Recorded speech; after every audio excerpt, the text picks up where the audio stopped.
கர்நாடகா பார்டர்ல இருக்கிற தொகுதி தலித் தொகுதி.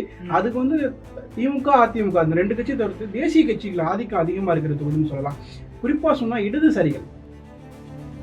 ஏன்னா இந்த முறை கொஞ்சம் டஃப் ஃபைட்டா இருக்கும். எளிதாக வெற்றி பிஜேபிக்கு இருக்காது மொடக்குறிச்சி தொகுதியில. அதே மாதிரி சரஸ்வதி அவர்களே மீண்டும் போட்டியிடுவாங்கன்றது ஒரு கேள்விக்குறியா தான் இருக்கு. காங்கிரஸ் எங்கெல்லாம் வந்து போட்டிட்டு அதோட செல்வாக்க நிர்ணயிச்சிட்டு இருக்கோ அங்கெல்லாம் வந்து பிஜேபி தன்னுடைய செல்வாக்க காட்டணும் நினைக்கிறதுல ஒரு அவங்களுடைய அரசியல் பிளேல அதுவும் ஒரு விஷயமா தானே இருக்கும். கோயம்புத்தூர் தெற்க வந்து இந்த வாட்டி அதிமுகவே கலங்கன்றாங்க. கோயம்புத்தூர் வடக்குக்கு வந்து பிஜேபி ஒதுக்கி இருக்காங்க. அதாவது வானதி அவர்கள் வந்து கோயம்புத்தூர் வடக்குல போட்டிடுவாங்க. லாஸ்ட் டைம் வந்து திருநெல்வேலி சைட்ல திருநெல்வேலியில வந்து நயினார் நின்னாப்ல ஜெயிச்சாரு. ஆனா இந்த திருநெல்வேலி தொகுதி அந்த ஏரியா பக்கம் காணும். சாத்தூர் இருக்கு, சாத்தூர்ல தான் இப்ப நயினார் போட்டியிட போறாரு. ஆக்சுவலா வந்து பிஜேபி வந்து தொகுதிகள்ல வந்து முக்கியமா வந்து கோவில்கள் இருக்கிற கோவில் நகரங்களை போக்கஸ் பண்ணுவாங்கன்னு கண்டிப்பா நம்ம இந்த இதுல லிஸ்ட் எடுத்து பார்த்தோம்னா கோவில் நகரங்கள் நிறையவே இருக்கு. பாஜக எந்த அளவுக்கு ஸ்ட்ராங்கா இருக்கோ அது காங்கிரஸுக்கு ஸ்ட்ராங். ஆமா, அதாவது உனக்கும் எனக்கும் தான் போட்டிங்கிற மாதிரி காங்கிரஸுக்கும் பாஜகவுக்கும் பிஜேபிக்கும் தான் அங்க போட்டியே.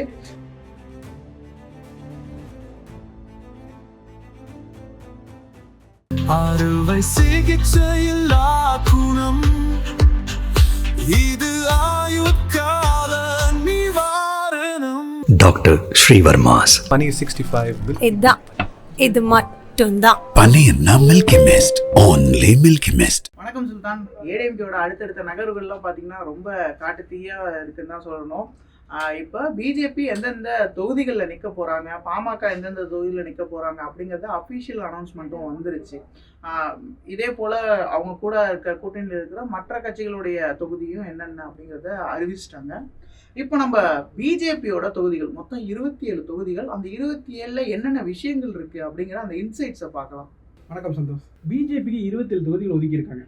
அதில் முக்கியமாக சென்னையில பல தொகுதிகள் பிஜேபி நிக்க போறதா பேசப்பட்டுச்சு. ஆமா, நம்ம இதுக்கு முன்னாடி பார்க்கும்போது அவ்வளோ நியூஸஸ் வந்து அது சம்பந்தமா வந்துச்சு. பிஜேபி வந்து ரொம்ப வந்து சென்னையில முக்கியமா பல தொகுதிகளை ஃபோக்கஸ் பண்ணிட்டு இருந்தாங்க.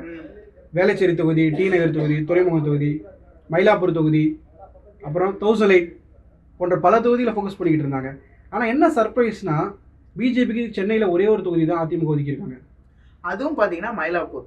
இப்போ லாஸ்ட் டைம் பார்த்தீங்கன்னா மயிலாப்பூர் தொகுதி வந்து அதாவது 2021 எலெக்ஷன் அதிமுக கூட்டணியில் இருந்தபோது மயிலாப்பூர் தொகுதி வந்து இவங்களுக்கு தரல. அதுக்கு பதிலாக வந்து ஒரு 1000 லைட்ஸ் தொகுதியும் ஹார்பர் தொகுதியும் கொடுத்துருந்தாங்க. ஹார்பர் தொகுதியில் பார்த்தீங்கன்னா வினோத் பி செல்வம் வந்து சேகர் பாபுக்கு அகேன்ஸ்டாக நின்னார். கிட்டத்தட்ட ஆரம்ப கட்ட வாக்கு சேகரிப்புலாம் பார்த்தீங்கன்னா ஒரு நெக் அண்ட் நெக் ரீஜனெல்லாம் போய் ஸோ அப்படிலாம் பார்க்கும்போது இந்த தடவை கண்டிப்பாக ஹார்பர் இருக்கும் அப்படின்னு நம்ம பார்த்தோம். பட் ஹார்பர் தொகுதி வந்து இவங்க கொடுக்கல. அதிமுக வந்து அவங்களுடைய தொகுதியை சேர்ந்தவங்களே போட்டு டஃப் ஃபைட் கொடுக்கலாங்கிற ஒரு எண்ணத்துல இருப்பாங்கன்னு தான் தோணுது. இப்போ மயிலாப்பூர் தொகுதியில இதுக்கு முன்னாடி யார் வெற்றி பெற்றிருக்கா, அங்க யார் ஸ்ட்ராங்கா இருக்கான்னு? மயிலாப்பூர் தொகுதின்றது கடந்த முறை தான் திமுக வெற்றி பெற்றாங்க. 2021 தேர்தலில் தான் திமுக வெற்றி பெற்றிருந்தாங்க மயிலாப்பூர் தொகுதியில. மற்றபடி அது வந்து அதிமுக கோட்டையா தான் இருந்துச்சு மயிலாப்பூர் தொகுதின்றது. ஒரு 20 ஆண்டுகளுக்கு அப்புறம் தான் திமுகவே மயிலாப்பூரை கைப்பற்றினாங்க. அதுவும் 2001 வந்து பிஜேபி வின் பண்ண தொகுதி அது. ஏன்னா திமுக பிளஸ் பிஜேபி அலைன்ஸ்ல இருக்கிற திமுக கூட்டணியில தான் இருந்தாங்க. கூட்டணியில் இருக்கிறப்ப வின் பண்ண தொகுதி தான் மயிலாப்பூர். அதனால மீண்டும் மயிலாப்பூரை அவங்க விருப்பப்பட்டியல வச்சிருந்தாங்க. ஒரு 3 தொகுதி விருப்பப்பட்டியல வச்சிருந்தப்ப மயிலாப்பூரை வந்து அதிமுக தலைமை ஒதுக்கிறாங்க. அதோட முக்கியமா பேசப்பட்ட தொகுதி வந்து டி நகர் வேளச்சேரி கண்டிப்பா கொடுப்பான்னு பேசப்பட்டுச்சு. இந்த 2 தொகுதி கண்டிப்பா சென்னையில வந்து பிஜேபிக்கு அலாட்மெண்ட் பண்ணிடுவாங்கன்னு நினைச்சது. ஆனா சர்ப்ரைஸா மயிலாப்பூர் கொடுத்துட்டாங்க. இப்ப மயிலாப்பூர் வந்து ஸ்ட்ராங் ஓட் இருக்கு. பிஜேபின்னு தனிப்பட்ட செல்வாக்கு இருக்கு. இப்ப நம்ம அதிமுகவுக்கு ஒரு ஓட் பேங்க் இருக்குல்ல, பிஜேபிக்கு தனிப்பட்ட செல்வாக்கு மயிலாப்பூர்ல இருக்கு. ரெண்டுமே மெர்ஜா அவங்க பாக்குறப்ப நம்ம அலைன்ஸ்ன்றதப்ப அதிமுக பிளஸ் பிஜேபி ரெண்டுமே ஜெல்லா ஒரு இடம் மயிலாப்பூர். அதனால அதிமுக வந்து மயிலாப்பூர் கொடுத்துருக்காங்க பிஜேபிக்கு. இப்போ அங்க சிட்டிங் எம்எல்ஏ வந்துட்டு மயிலேகாரர் தான் இருக்காரு, மயிலை வேலு தான் இருக்காரு. அவருக்கு இப்போ வந்து அங்க டஃப் ஃபைட் கொடுப்பாரா? ஏன்னா இப்போ நீங்க வந்து சொல்றதை பற்றி பார்க்கும்போது அலையன்ஸா பார்க்கும்போது ரொம்ப ஸ்ட்ராங்காவே இருப்பாங்க. இப்போ பிஜேபியில் என்ன மாதிரியான ஒரு ஆள் அங்கே நிப்பாட்டுவாங்க? ஏன்னா இப்போ நீங்கள் லாஸ்ட் டைம் எடுத்து வச்சு பார்த்தோன்னா 1000 லைட்ஸில் வந்து குஷ்பு அவர்கள் போட்டிக்கிட்டாங்க, ஹார்பரில் வந்து வினோத் பி செல்வம் போட்டிக்கிட்டாங்க. இப்போ இந்த மயிலாப்பூரில் யார் போட்டியிட போறா? ஏன்னா இப்போ பேச்சுகள்லாம் பார்த்தோன்னா தமிழிசை அவர்களும் வந்துட்டு தனக்கு சீட்டு வேணும் போறதா பேச்சடிப்படுது. சரி, இதுக்கு அடுத்து நம்ம பார்த்தோம்னா தலித் தொகுதி. கிருஷ்ணகிரி மாவட்டத்தை சேர்ந்த தலித் தொகுதி. அது வந்து ஒரு பார்டர்ல இருக்கிற தொகுதி, கர்நாடகா பார்டர்ல இருக்கிற தொகுதி, தலித் தொகுதி. அதுக்கு வந்து திமுக அதிமுக அந்த ரெண்டு கட்சி தவிர்த்து தேசிய கட்சிகள் ஆதிக்கம் அதிகமா இருக்கிற தொகுதின்னு சொல்லலாம். குறிப்பா சொன்னா இடதுசாரிகள், ஏன்னா ஹோசூர் அந்த பார்டர்ல தொழில் வளங்கள் அதிகமா இருக்கிற ஃபேக்டரிஸ்ல அதிகமா இருக்கிறதுனால சிபிஐ வந்து அதை கோட்டையா வச்சிருக்காங்க. தனிப்பட்ட செல்வாக்குல அந்த இப்ப சிட்டிங் எம்எல்ஏ ராமச்சந்திரன் இருக்காரு, அவர் தனிப்பட்ட செல்வாக்கா ஒரு அவருக்குன்னு ஒரு ஓட் பேங்க் வச்சிருக்காரு. சிபிஐல நிக்காம ஒரு வாட்டி தனிச்சு போட்டிட்டாரு, ஒரு கணிசமான ஓட்டு வாங்கினாரு தலித் தொகுதியில மட்டுமே. அதனால ஒரு பாரம்பரியமாவே அது வந்து சிபிஐ கண்ட்ரோல்ல இருக்கிற தொகுதி. ஆனா 2001 வந்து பிஜேபி வின் பண்ணியிருந்தாங்க தலித் தொகுதி. அதனால அவங்க வந்து இந்த விருப்பப்பட்டியல தலித் தொகுதி வச்சிருந்தாங்க. அதே போல லாஸ்ட் டைம் அவங்க அந்த 18ல வந்து தலித் தொகுதியுமே இருக்கு. தலித் தொகுதி போட்டிட்டாங்க 2021 தலித் தொகுதியில வந்து பிஜேபி போட்டிட்டாங்க. இந்த முறை தலித் தொகுதி கேட்டாங்க, தலித் தொகுதி கொடுத்துட்டாங்க அதிமுக. மொடக்குறிச்சியை பார்த்தோம்னா பிஜேபி தான் வந்து சிட்டிங் எம்எல்ஏ சி சரஸ்வதி அவர்கள் தான் இருக்காங்க. 2020 ஈரோடு மாவட்டத்துல மொடக்குறிச்சி மாவட்டம்ன்றது கணிசமான ஓட்டுல தான் பிஜேபி கடந்த முறை வெற்றி பெற்றாங்க. ஏன்னா இந்த முறை கொஞ்சம் டஃப் ஃபைட்டா இருக்கும், எளிதாக வெற்றி பிஜேபிக்கு இருக்காது மொடக்குறிச்சி தொகுதியில. அதே மாதிரி சரஸ்வதி அவர்களே மீண்டும் போட்டிடுவாங்கன்றது ஒரு கேள்விக்குறியா தான் இருக்கு. இதுக்கு அடுத்து நம்ம பார்த்தோம்னா இது எல்லாமே அதாவது கொங்கு நாடுகள் மொத்தமா கொங்கு மண்டலத்துல அப்படின்னு எடுத்து வச்சு பார்த்தோம்னா மொடக்குறிச்சி, உதகமண்டலம், அவினாஷி, திருப்பூர் தெற்கு, கோயம்புத்தூர் வடக்கு, இந்த மாதிரியான ஒரு நீங்க பிஜேபியோட கேட்டிருக்க அந்த தொகுதிகள் இதெல்லாம் பார்த்தோம்னா லாஸ்ட் இதுக்கும் இந்த இதுக்கும் கொஞ்சம் அந்த மண்டல வாரியா ஒரு சில ஏரியாவை ரொம்ப டார்கெட் பண்ணிருக்காங்கன்னு தோணுது. இல்ல ஆக்சுவலா பிஜேபிக்கு அதிகமான ஓட் பேங்க் இருக்கிறது கொங்கு மண்டலம் தான். கொங்கு மண்டலத்துல தனிப்பட்ட செல்வாக்காவே அதிமுக அலையன்ஸ் இல்லாட்டி கூட வெற்றி வாய்ப்பு எந்த தொகுதி எந்த மண்டலத்துல அதிகமா இருக்கு, எந்த மாவட்டத்துல அதிகமா இருக்குன்னா கண்ணை மூடிட்டு சொல்லுவாங்க. கோயம்புத்தூர் மாவட்டத்திலையும் கன்னியாகுமரி மாவட்டத்திலையும் பிஜேபிக்குன்னு தனிப்பட்ட செல்வாக்கு இருக்கு. அலையன்ஸ் இல்லாம அவங்க ஒர்க் அவுட் ஆகக்கூடிய மாவட்டம்ன்றது கோயம்புத்தூர். ஏன்னா அந்த ஏரியாக்கள்ல எல்லாம் ஆர்எஸ்எஸ் வந்து ரொம்ப ஸ்ட்ராங். ஆர்எஸ்எஸ் ஸ்ட்ராங் இருக்கிற மாவட்டங்கள்ல தான் உங்களுக்கு இதா இருக்கும். ஓட் பேங்க் வந்து ஆர்எஸ்எஸ் பேக் போனா இருக்குது பிஜேபிக்கு. அதனால உங்களுக்கு ஸ்ட்ராங் ஓட் பேங்க் இருக்கும். இப்போ உதகமண்டலம் எடுத்துக்கிட்டோம்னா 2 டேமா வந்து காங்கிரஸ் தான் வந்து வெற்றி. இப்போ கணேஷ் அவர்கள் வந்து சிட்டிங் எம்எல்ஏ இருக்காரு, 2 தடவை அவரு. அதேதான் இப்ப காங்கிரஸ் எங்கெல்லாம் வந்து போட்டிட்டு அதோட செல்வாக்க நிர்ணயிச்சிட்டு இருக்கோ அங்கெல்லாம் வந்து பிஜேபி தன்னுடைய செல்வாக்க காட்டணும் நினைக்கிறதுல ஒரு அவங்களுடைய அரசியல் பிளேல அதுவும் ஒரு விஷயமா தானே இருக்கும். தேசிய லெவல்ல காங்கிரஸுக்கும் பாஜக தான் இருக்காங்க. அதே மாதிரி தமிழ்நாட்டிலயுமே காங்கிரஸ் கிட்ட எந்தெந்த தொகுதியில இருக்காங்க செல்வாக்கா இப்ப சிட்டிங் எம்எல்ஏ காங்கிரஸ் அதுக்கு டஃபா கொடுக்குறாங்க பிஜேபி. இப்ப அவினாஷில வந்துட்டு கொடுத்திருக்காங்க பிஜேபிக்கு. ஏன்னா இப்ப சிட்டிங் எம்எல்ஏ பார்த்தோம்னா அங்க வந்துட்டு தனபால் இருக்காரு, முன்னாள் சபாநாயகர் அவரு. அது எப்படி அவினாஷிக்கு வந்து அங்க ஏன் கொடுத்திருக்காங்க? அவினாஷி வந்து தனபாலோட மகன் வந்து தாவேகா டிவிக்கு போயிட்டாரு. அதனால அவருக்கும் உடல்நிலை சரியில்லை, மீண்டும் அவருக்கு சீட்டு கிடைக்குமான்றது ஒரு டவுட்டா தான் பேசப்பட்டுச்சு. மீண்டும் அதே மாதிரி அதிமுக கொடுத்த ஒரு பிரச்சனைகள் வரும்னு சொல்லிட்டு பிஜேபிக்கு கொடுத்துருக்காங்க. இப்போ நம்ம திருப்பூர் தெற்கு பார்த்தோம்னா இப்ப அவினாஷிக்கு வந்து ஒரு விஷயம் சொன்னீங்க. அதே போல திருப்பூர் தெற்கு வந்து பாத்தீங்கன்னா இப்ப சிட்டிங் எம்எல்ஏ வந்துட்டு டிஎம்கே தான் இருக்காங்க. ஆனா பொதுவா வந்து திருப்பூர் வந்துட்டு கம்யூனிஸ்டுகளுக்கு கொடுப்பாங்கல்ல. கம்யூனிஸ்ட் வந்து இப்ப சிட்டிங் எம்பியா கம்யூனிஸ்ட் தான் இருக்காங்க. அதே மாதிரி அதிகமான தொழில் வளங்கள் அதிகமா இருக்கிற மாவட்டம்ன்ற திருப்பூர் மாவட்டம், அதிகமான எக்ஸ்போர்ட் பண்ற இடம் திருப்பூர்ல இருந்து. அதனால திருப்பூர் வந்து ஃபேக்டரிஸ் அதிகமா இருக்கு, திருப்பூர்ல அதிகமா ஃபேக்டரிஸ் இருக்கு. இப்ப டிஎம்கேக்கு வந்து அவங்க இந்த வாட்டி வந்து பிஜேபி வந்து திருப்பூர் தெற்குல ஒதுக்கியிருக்காங்க. திருப்பூர் தெற்கு ஒதுக்கியிருக்காங்க. கொஞ்சம் கடும் போட்டியா தான் இருக்கும். கொங்கு மண்டலமே கடும் போட்டியா தான் இருக்கும்.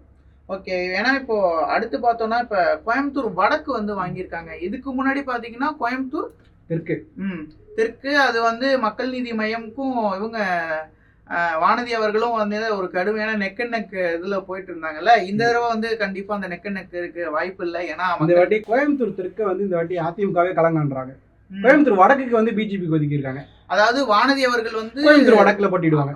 இப்போ இது எனக்கு இந்த லிஸ்ட்டை பார்க்கும்போது ஒரு ஆச்சரியம் ஏற்பட்டுக்கிட்டே இருக்கு. என்னன்னா இப்போ நம்ம கோயம்புத்தூர் மண்டலத்தை பத்தி இப்போ பேசும்போது இதுக்கு முன்னாடி வந்து உதகமண்டலம், அப்புறம் மொடக்குறிச்சி, கோயம்புத்தூர் தெற்கு இது எல்லாமே ஆல்ரெடி இருந்தது. இப்போ இதுல வந்து அவினாஷி, திருப்பூர் தெற்கு, அப்புறமா இதை மட்டும் மாத்திருக்காங்க. அதாவது கோயம்புத்தூர்ல அவங்களுடைய ஸ்லாட்டை மட்டும் மாத்திருக்காங்க. கோயம்புத்தூர் தெற்கு கூட ஆக்சுவலா வந்து திருப்பூர் தெற்கு கூட சிட்டிங் எம்எல்ஏ வந்து திமுக இருக்காங்க, அது கூட ஓகே. பட் அவினாஷின்றது அதிமுகவோட எம்எல்ஏ இருக்காங்க, அந்த தொகுதியை பிஜேபி கொடுத்துருக்காங்க. இப்போ அடுத்து பார்த்தோம்னா ஜோனலா இதை பிரிச்சிருவோம். ஏன்னா தனித்தனியா நம்ம பேசுறது இன்னும் டீட்டெயில்டா நம்ம இன்னொரு வீடியோல பேசலாம். இப்போ நீங்க பாத்தீங்கன்னா புதுக்கோட்டை அந்த ஜோனை எடுத்துக்குவோமே, அதாவது இந்த சிவகங்கை, புதுக்கோட்டை இது எல்லாமே ஒரு செட்டிநாடு ஜோன் அப்படின்னு கூட வச்சுக்கலாமே.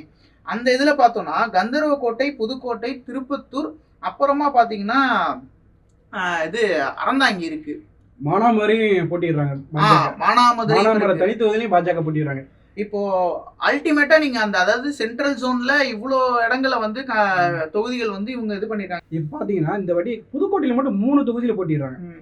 கந்தரக்கோட்டை தனி தொகுதின்றது இப்ப சிபிஎம் சிட்டிங் எம்எல்ஏவா இருக்காங்க, அவங்க கையில இருக்கு, சிட்டிங் சிபிஎம் கிட்ட இருக்கு, அந்த தொகுதியில போட்டிடுறாங்க.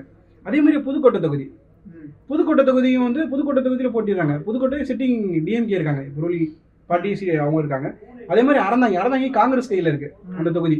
இந்த 3 தொகுதியிலையும் ஃபோக்கஸ் பண்றாங்க. அப்புறம் திருப்பத்தூர் வந்து அமைச்சரோட தொகுதி, பெரிய கருப்பன் அவரோட தொகுதி திருப்பத்தூர் சிவகங்கை மாவட்டத்தில் இருக்கு, அந்த தொகுதியில போட்டுறாங்க. அதே மாதிரி மானாமரம் தனி தொகுதி, மானாமரம் வந்து கடந்த காலங்களில் அதிமுக போட்டியிட்ட தொகுதி, இப்போ வென்ற தொகுதி. மானாமரம் தொகுதி இந்த வாட்டி பிஜேபி கொடுத்துருக்காங்க. இல்ல அதான் இந்த விஷயங்கள், அதாவது அந்த ஜோனை எடுத்து வச்சு பார்த்தோம்னா கிட்டத்தட்ட காரைக்குடியும் சரி புதுக்கோட்டையும் சரி கொஞ்சம் ஸ்லைட்லி வந்து எல்லாமே இதாக தான் இருக்கும். அந்த ஜோன்ல நிறையா வந்துட்டு இவங்க கவர் பண்ணியிருக்காங்க பிஜேபி. இதுக்கு அடுத்து நம்ம பார்த்தோம்னா அப்படியே மானாமதுரை வரைக்கும் வந்துட்டோம், மதுரைக்கு வந்துருவோம். மதுரை தெற்கு வந்துட்டு இந்த தடவை இது பண்ணியிருக்காங்க. மதுரை தெற்குல வந்துட்டு யாரு வந்துட்டு மதுரை தெற்குல வந்து இப்ப கரண்ட் சிட்டிங் எம்எல்ஏ இருக்காரு பூமிநாதன், மதிமுக உதயசூரியன் சின்னத்துல போட்டிட்டு வெற்றி பெற்றவர். இப்ப அந்த தொகுதியில பாஜக ஒதுக்கி இருக்காங்க. மதுரை தெற்கு இப்ப பாத்தீங்கன்னா பிஜேபி வந்து கேட்டு வாங்கியிருக்காங்க. அங்க மோஸ்ட் ப்ராபப்ளி யாரு போட்டிடுவான்னு நினைக்கிறீங்க? மேபி ப்ரொஃபசர் ராமசீனிவாசன் போட்டிட அதிக வாய்ப்பு இருக்கு. ஓகே, லாஸ்ட் டைமும் அந்த மாதிரியான, ஏன்னா அவரு 2024 எம்பி எலெக்ஷன்ல போட்டிட்டாரு, 2ஆம் இடத்துக்கு வந்தாரு, அதனால அவர் போட்டிட அதிக வாய்ப்பு இருக்கு. ஓகே, இப்போ அடுத்து நமக்கு ரொம்ப பெரிய ஒரு ஆச்சரியமான விஷயம் என்னன்னா, லாஸ்ட் டைம் வந்து திருநெல்வேலியில வந்து நயினார் நின்னாப்புல ஜெயிச்சாரு. ஆனா இந்த தடவை திருநெல்வேலி தொகுதி அந்த ஏரியா பக்கம் காணும். சாத்தூர் இருக்கு, சாத்தூர்ல தான் இப்ப நயினார் போட்டியிட போறாரு. இல்ல ஆக்சுவலா வந்து நயினார் நாகேந்திரக்குன்னு தனிப்பட்ட செல்வாக்கா இருந்தது திருநெல்வேலி தொகுதின்றது. ஏன்னா அவர் 2 அமைச்சராக இருந்தப்போ சரி, 2001 2011 வெற்றி பெற்ற தொகுதி திருநெல்வேலி, 2021 திருநெல்வேலி தொகுதியில் வெற்றி பெற்றாரு பிஜேபி சார்பா. ஆனா இப்போ வந்து திருநெல்வேலி தொகுதியே பட்டியலே இல்லை, பாஜக ஒதுக்கப்பட்ட பட்டியல். அதுதான், ஏன்னா அவர் தொகுதி மாறுறாரு, சாத்தூருக்கு வராரு. சாத்தூர்ல போட்டிட்டு அதிக வாய்ப்பு இருக்குன்னு கடந்த ஒரு 2 மாதங்களா பேசப்பட்டுச்சு. அது நிரூபிக்கும் வகையில தான் சாத்தூர் தொகுதியை வந்து பாஜக ஒதுக்கி இருக்காங்க. இல்ல இப்ப நம்ம திருநெல்வேலியில வந்து பார்த்தோம்னா அவருக்கான பின்புலம், அவருக்குன்னு ஒரு அவங்க ஃபேமிலி பேக்ரவுண்ட், இந்த மாதிரியான விஷயங்கள் நிறைய சொல்லுவாங்க. அப்ப சாத்தூர்லயும் இருக்கு. அவர் கட்சிக்கான பேக் போனு, சமுதாய ரீதியாக பேக் போன் இருக்கிறனாலதான் வந்து சாத்தூரை சூஸ் பண்ணியிருக்காரு. சாத்தூர் திருநெல்வேலி ரொம்ப டிஃபரன்ஸ் எல்லாம் இல்லைங்க உங்களுக்கு. சாத்தூர் வந்து திருநெல்வேலி ஜஸ்ட் 1 2 ஊர்ல போயிடலாம். ஓகே, புரியுது. அடுத்து பார்த்தோம்னா திருச்செந்தூர் அப்ப அனிதா ராதாகிருஷ்ணன், திருச்செந்தூர் 6 படை வீடுகளில் ஒன்றான திருச்செந்தூர். ஓ, நீங்க அப்படி வரீங்களா? அதாவது எல்லாருமே சொன்னது வந்து என்னன்னா, பிஜேபி வந்து தொகுதிகள்ல வந்து முக்கியமா வந்து கோவில் நகரங்களை போக்கஸ் பண்ணுவாங்கன்னு. கண்டிப்பா நம்ம இந்த இதுல லிஸ்ட் எடுத்து பார்த்தோம்னா கோவில் நகரங்கள் நிறையவே இருக்கு. கோவில் சிட்டிஸ் அப்படின்னு சொல்ல போற, எப்படி சொல்ற, தஞ்சாவூர் முக்கியமான கோவில் நகரங்கள், கோவிலுக்கே ஃபேமஸான ஊர், அடையாளம் கொண்ட ஊர் எல்லாம் பட்டியல இருக்கு. திருவண்ணாமலை இருக்கு. திருச்செந்தூர்லாம் லாஸ்ட் டைம் அவங்க கேட்டு வாங்கல. ஆனா திருச்செந்தூர்ல இந்த வாட்டி வந்து, ஏன்னா எனக்கு தெரிஞ்சு திருச்செந்தூர்ல வந்து இப்ப சரத்குமார் வந்து பிஜேபியில தான் இருக்காரு. அவர் 2016 வந்து திருச்செந்தூர் சட்டமன்ற தொகுதியில போட்டிட்டாரு, தோல்வியை தழுவினாரு. இந்த முறை அவருக்கு போட்டியிட வாய்ப்பு, அதிகமான வாய்ப்பு இருக்கு திருச்செந்தூர் தொகுதியில. அவர் தான் ஆதங்கத்துல இருக்காரு. இருந்தாலும் அவர் பாஜக தான் இருக்காரு, பிஜேபியில தான் இருக்காரு. அப்படி கேட்டு வாங்கிடுவார் எம்எல்ஏ சீட்டுங்கிறீங்க. அதுக்கு அடுத்து பார்த்தோம்னா ராதாபுரம், நாகர்கோவில், விளவங்கோடு, அது அப்படியே அந்த கன்னியாகுமரி இதுவும் பாத்தீங்கன்னா இந்த ராதாபுரம் தொகுதின்றது இப்ப சிட்டிங் எம்எல்ஏ அப்பாவும் இருக்காரு, சபாநாயகர் அப்பாவும். அவர் தொகுதியை போட்டு கேட்கிறாங்க. கடந்த முறை அதிமுக வெற்றி பெற்ற தொகுதி தான் ராதாபுரம். ஆனா இந்த தொகுதியை வந்து கூட்டணி கட்சியான பாஜக ஒதுக்கி இருக்காங்க. ஆமா, அதே போல பார்த்தோம்னா நாகர்கோவில் லாஸ்ட் டைம் வாங்கியிருந்தாங்க. அதே போல எம்ஆர் அதான் சொன்னேன் உங்களுக்கு, இதுக்கு முன்னாடி சொன்னேன், கோயம்புத்தூர் மாவட்டத்தில் எப்படி ஸ்ட்ராங்கான ஓட் பேங்க் பாஜக இருக்கோ அதே போலதான் கன்னியாகுமரி மாவட்டத்திலயுமே பாஜக தனிப்பட்ட செல்வாக்கு இருக்கு. அதிமுகவே தோல்வியை தழுவின இடத்துல கூட பாஜக வெற்றி பெற்றாங்க. 2014 பாராளுமன்ற தேதியும் 2014 பாராளுமன்ற தேர்தலுக்கு ஞாபகம், ராதாகிருஷ்ணன் அவர்கள் வெற்றி பெற்றிருப்பார் கன்னியாகுமரி. இது எல்லா தேர்தலும் எல்லாம் ஒரே பாஜக வெற்றி பெற்ற ஒரே ஒரு தொகுதினா அது கன்னியாகுமரி தொகுதி தான். அதான் இப்ப நம்ம அதை எடுத்து வச்சு பார்த்தோம்னா அது ஒரு தனி ஜியோகிராஃபின்னு சொல்லலாம். ஏன்னா பொலிட்டிக்கல் டெமோக்ரஸி அது கேரளா பக்கத்துல இருக்கு. ஒரு தேசிய, அதாவது நான் எப்ப சொல்றது, பாஜக எந்த அளவுக்கு ஸ்ட்ராங்கா இருக்கோ அது காங்கிரஸுக்கு ஸ்ட்ராங். ஆமா, அதாவது உனக்கும் எனக்கும் தான் போட்டிங்கிற மாதிரி அது காங்கிரஸுக்கும் பாஜகவுக்கும் பிஜேபிக்கும் தான் அங்க போட்டியே. இப்ப விலவங்கோடும் பாத்தீங்கன்னா லாஸ்ட் டைம் அவங்க நின்ன தொகுதி தான். விலவங்கோடு தொகுதி பாத்தீங்கன்னா கடந்த 3 முறை வெற்றி பெற்ற விஜயதரணி அவர்கள் காங்கிரஸ்ல இருந்து 3 முறை போட்டிட்டு வெற்றி பெற்ற விஜயதரணி அவர்கள் ராஜினாமா செஞ்சு பாஜக இணைஞ்சாங்க. இடைத்தேர்தல அவங்களுக்கு வாய்ப்பு வழங்கல. இந்த முறை அவங்களுக்கு வாய்ப்பு வழங்குவாங்க. அதான் அவங்களுக்கு வந்து பெருசா வந்துட்டு காங்கிரஸ்ல வந்து முக்கியத்துவம் தரல அப்படிங்கிறது ஒரு பெரிய அவங்களுக்கு வருத்தம் இருந்து அதுக்கப்புறம் ராஜினாமா பண்ணி பிஜேபிக்கு வந்தாங்க. வந்ததுக்கு அப்புறம் பார்த்தா பெருசா அவங்களுக்கு எதுவும் போகல. பட் இந்த முறை விலவங்கோடு வந்து அவங்க கன்னியாகுமரி மாவட்டத்துல மொத்தம் 4 தொகுதியில போட்டிடுறாங்க பாஜக. அதுவும் நம்ம எதை பார்க்க வேண்டியதா இருக்கு. ஜோனலா அவங்க வந்து ஒரு இடத்த பில்ட் பண்ணி வந்திருக்காங்க. கிட்டத்தட்ட சொல்ல போனா பிஜேபிக்கு வந்து லாஸ்ட் டைம் ஏடிஎம்கே அலையன்ஸ்ல கொடுக்கப்பட்ட அந்த 18மே அதிகங்கும் போது இப்போ இந்த கொடுக்கப்பட்ட 27 மட்டும் கிடையாது, அது பிளஸ் 32ன்னு கூட சொல்லலாம். ஏன்னா 5 தமாக வந்துட்டு அதை வந்து நீங்க பிராக்டிக்கலா எடுத்து வச்சு பாருங்க. அது பிஜேபியோட பார்ட்டியோட இதுலதான் சேரப்போகுது. அவங்க வாங்குற கொஞ்சம் ஓட்டா இருந்தாலும் சரி, எதா இருந்தாலும் சரி, அது பிஜேபி இதுல தான் சேரப்போகுது. நம்ம சொல்ல போனா இது பிஜேபி லிஸ்ட்ல அதையும் சேர்த்து வச்சுதான் பேசணும் போல. இதுக்கு அடுத்து நம்ம பார்த்தோம்னா ஆவடி, அதாவது சென்னைக்கு பக்கத்துலன்னு பார்த்தா ஒரு எக்ஸ்ட்ரா ஒரு அமைச்சரோட தொகுதி ஆவடி. அமைச்சர் ஆவடி நாசர் வந்துட்டு இது இருந்திருக்காரு. பட் செல்வாக்கு வந்து இங்க டிஎம்கேக்கு அதிகமாவே இருந்திருக்கு ஆவடிக்கு. இப்ப திருவண்ணாமலை பாத்தீங்கன்னா திருவண்ணாமலை இந்த தடவையும் கேட்டு வாங்கியிருக்காங்க. 2021 அவங்க அலையன்ஸ்லயும் பாத்தீங்கன்னா கிட்டத்தட்ட. ஆனா ஏவா வேலு தான் இந்த தடவை நிப்பாரு. எல்லாம் ஊரறிஞ்ச விஷயம். அதெல்லாம் சில விஷயங்கள் வந்து டிஃபால்ட்டா இருக்கிற மாதிரி திருவண்ணாமலை தொகுதிக்கு இவர் தான் ஒரு நம்ம ஒரு ஐடென்டி கொடுத்துடல. ஐடென்டின்னு சொல்ல முடியாது, இவர் தான் இந்த தொகுதினா இவர். திருவண்ணாமலைனா ஏவா வேலு தான். இப்ப லாஸ்ட் டைம் நம்ம அந்த கருத்து இதை எடுத்து வச்சு பார்த்தோம், எலெக்ஷன் ரிசல்ட் எடுத்து வச்சு பார்த்தோம்னாலே தெரியும் பிஜேபி வந்து எவ்வளவு வித்தியாசத்துல 94,000 ஓட்டு வித்தியாசத்துல வெற்றி பெற்றிருக்காங்க. ஆமா 47,000 நம்ம தான் ஓட்டு வாங்கியிருப்பாங்க. 94,000 ஓட்டு வித்தியாசத்துல வெற்றி பெற்றிருக்காரு. அதான் அந்த அளவுக்கான ஒரு செல்வாக்கு இருக்கிற ஒரு ஆள் தான். அதுக்கு அடுத்து பார்த்தோம்னா தஞ்சாவூர் டிஎம்கே கோட்டை என்று அழைக்கப்படுகிற தஞ்சாவூர்ல வந்து இப்போ டிகேஜி நீலமேகம் அவர்கள் தான் வந்துட்டு எம்எல்ஏவா கடந்த முறை இருந்திருக்காரு. அதுக்கு முன்னாடி பை எலெக்ஷன்லயும் அவர் தான் இருந்தாரு. 2 முறையா அவர் தான் வெற்றி பெற்றிருக்காரு. இந்த முறை வந்துட்டு நிறைய பேச்சுகள் வந்து டிஎம்கே சைட்ல வந்து யார் இருக்க போறா அப்படிங்கிற ஒரு டிஎம்கேல யார் இந்த வாட்டி போட்டியிட போறா அப்படிங்கிற ஒரு கேள்வியை வந்து எழுப்பிட்டாங்க. ஆனா டிகேஜி நீலமேகம் தான் மோஸ்ட்லி நிப்பாரு அப்படின்னு வந்துட்டு பேச்சுவார்த்தை போயிட்டு இருக்கு. அப்படி பார்க்க இளைஞர்களுக்கு அதிகமான வாய்ப்பு தரணும்னு ஒரு குரல் வந்துகிட்டு இருக்கு திமுகல இருந்து. அதனால ஒரு டவுட்டா தான் இருக்குது. அதான் என்ன முடிவு டிஎம்கே சைட்ல எடுக்க போறாங்க அப்படின்னு தெரியல. பட் டிஎம்கே சார்பா அங்க யார் நின்னாலும் அவங்களுக்கு வெற்றி வாய்ப்புங்கிறது அதிகமாக தான் இருக்கும். ஏன்னா தஞ்சாவூரை பொறுத்த வரைக்கும் அதுல நம்ம பாஜக அங்க யார் போட்டிடுறான்றதுதான் கருப்பு முருகானந்தம் தான் வந்து அவரு தான் வந்து பாத்தீங்கன்னா நிறைய முறை வந்துட்டு தஞ்சாவூர் சைட்ல வந்து டெல்டால போக்கஸ் பண்ணிட்டு இருக்க பிஜேபிக்கு போக்கஸ் பண்ணோம்னா அது அவரா தான் இருக்கிறாரு. நிறைய பாத்தீங்கன்னா அங்க இப்ப கொஞ்சம் தஞ்சாவூர் பக்கம் டெவலப் ஆயிட்டு தான் வராருன்னு சொல்லலாம். திருவாரூர் சட்டமன்ற தொகுதி, அதாவது கலைஞர் தொகுதின்னு சொல்லலாம், கலைஞர் திமுக கோட்டைன்னு சொல்லுவாங்க. ஆமா, இப்ப நீங்க நல்லா எடுத்து வச்சு பாத்தீங்கன்னா இப்போ திருவாரூர்ல வந்துட்டு இப்ப பூண்டி கலைவாணன் தான் வந்துட்டு சிட்டிங் எம்எல்ஏவா இருக்காப்ல. கலைஞர் போட்டியிட்ட தொகுதி, கலைஞர் போட்டிட்டு நிறைய வாக்கு வித்தியாசத்துல ஜெயிச்சிருக்காரு. இந்த வருஷம் திருவாரூர்ல வந்து மேபி இவரு கூட போட்டியிடலாம், நிறைய பேச்சுவார்த்தைகள்லாம் போச்சு. ஆனா பட் வேட்புமனு விருப்பமனு தாக்கல்ல வந்து அவர் சேப்பாக்க மட்டும்தான் கொடுத்துருக்கதா வந்துட்டு போயிட்டு இருக்கு. இப்ப நம்ம திருவாரூர்ல பாத்தீங்கன்னா பிஜேபி கேட்டு வாங்கியிருக்காங்க. அங்கேயும் அதுவும் கிட்டத்தட்ட ஒரு கோவில் நகரம் மாதிரி தான். யாரை நிப்பாட்ட போறாங்க அப்படிங்கிறது தெரியல. மேபி முருகானந்தம் அவர்கள் வந்து ஒன்னு தஞ்சாவூர்ல நிப்பாரு, திருவாரூர்ல நினைக்கலாம். டெல்டால தான் வருது, 2 தொகுதியுமே டெல்டால வரனால இது போயிட்டு இருக்கு. இதுக்கு அடுத்து நம்ம பார்த்தோம்னா அறந்தாங்கி. நீங்க நல்லா பாருங்களேன், பட்டுக்கோட்டை புதுக்கோட்டை இந்த பக்கம் பட்டுக்கோட்டை சைடு தான் அறந்தாங்கி வரும். அதான புதுக்கோட்டை இதுல வரும், பெல்ட்ல வரும். டெல்டா ஜோன்ல தஞ்சாவூர் இதுக்கு அடுத்து திருவையார் வந்து தமாக வந்துட்டு பிஜேபி தான் நிக்கிறாங்க. கொங்கு பெல்ட் அடுத்து கன்னியாகுமரி, அதுக்கு அடுத்து ஃபோக்கஸ் பண்றது டெல்டால தான் ஃபோக்கஸ் பண்றாங்க.